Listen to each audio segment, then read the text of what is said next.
ഒരു ഭാഗത്ത് ജാഥ നടത്തുകയാണ്. വന്യജീവികൾ നമ്മുടെ നാട്ടിലുണ്ടാക്കുന്ന ആപത്തിനെ സംബന്ധിച്ച് നമ്മളെല്ലാം ജാഗ്രതയുള്ളവരാണ്. വലിയ പ്രയാസമുണ്ട്.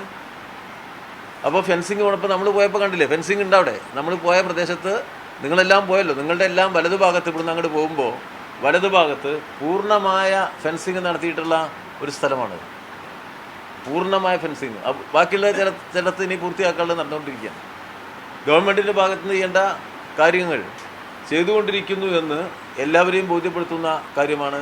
ആ വീട്ടിലേക്ക് നമ്മൾ നടന്നു പോകുമ്പോൾ പോലും നമുക്കിത് കാണാൻ കഴിയും. ഒന്നോ രണ്ടോ വളരെ കുറച്ച് വീടുകളെ ആ പ്രദേശത്തുള്ളൂ. ആ വളരെ കുറച്ച് വീടുകളുടെ പ്രദേശത്തേക്ക് പോലും കിലോമീറ്റർ കണക്കിൽ നമ്മൾ കമ്പിവേലി കെട്ടി വന്യമൃഗത്തിൽ നിന്നും ജനങ്ങൾക്ക് പരിരക്ഷ നൽകുന്നു എന്നതിൻ്റെ അനുഭവം നമ്മൾ ആ പ്രദേശം സന്ദർശിക്കുമ്പോൾ കാണുകയാണ്. വളരെ കുറച്ച് വീടുകളെങ്കിലും ഗവൺമെൻറ്റിൻ്റെ ശ്രദ്ധ അതിലുണ്ട് എന്നാണ് നമ്മൾ കണ്ടത്. ഇവിടെ പ്രചാരവേല എന്തായിരുന്നു? ഗവൺമെൻറ്റിൻ്റെ അശ്രദ്ധയെക്കുറിച്ചാണ്. എല്ലാം കേരള ഗവൺമെൻറ്റിൻ്റെ തലയിലേക്ക് ഇടാനാണ്. ആ ഭാഗത്തേക്ക് ഞാൻ പോവുകയല്ല.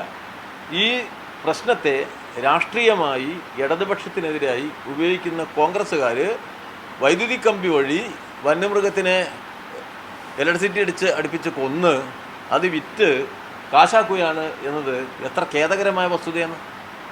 ഇതാണ് ഇവരുടെ തനി സ്വഭാവം എന്ന് ഈ കേരള ജനതയ്ക്ക് തിരിച്ചറിയാൻ ഒരവസരം കിട്ടി ഇത് എന്നതും വളരെ നിർഭാഗ്യകരമായ ഒരു സംഭവം നടന്ന ദുഃഖഭരിതമായ അന്തരീക്ഷത്തിലാണ് ഇത് കാണുന്നത്. പക്ഷേ ഇതൊരു യാഥാർത്ഥ്യമായിട്ട് നമ്മുടെ മുന്നിൽ നിൽക്കുകയാണ്. ഇങ്ങനെയാണ് ഇവർ പെരുമാറുന്നത്. എത്ര നിരുത്തരവാദപരമായിട്ടാണ് കോൺഗ്രസ് നേതൃത്വം നൽകുന്ന ആ പഞ്ചായത്ത് പെരുമാറിയിരിക്കുന്നത്.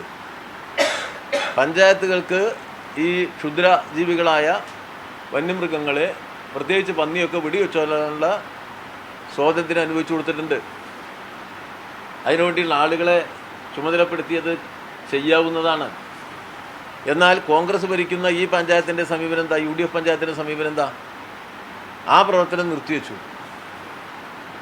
ഈ ക്ഷുദ്രജീവിയായിട്ട് പന്നിയെ കണ്ടതിനെ വെടിവെച്ച് കൊല്ലുന്ന പ്രവർത്തനം നടത്തുന്ന ആ സാമൂഹ്യമായി ഗുണമുള്ളൊരു പ്രവർത്തനം നടത്തുന്ന ആളുകളെ കൊണ്ട് ആ ചുമതല നിർവഹിക്കാതെയാക്കി.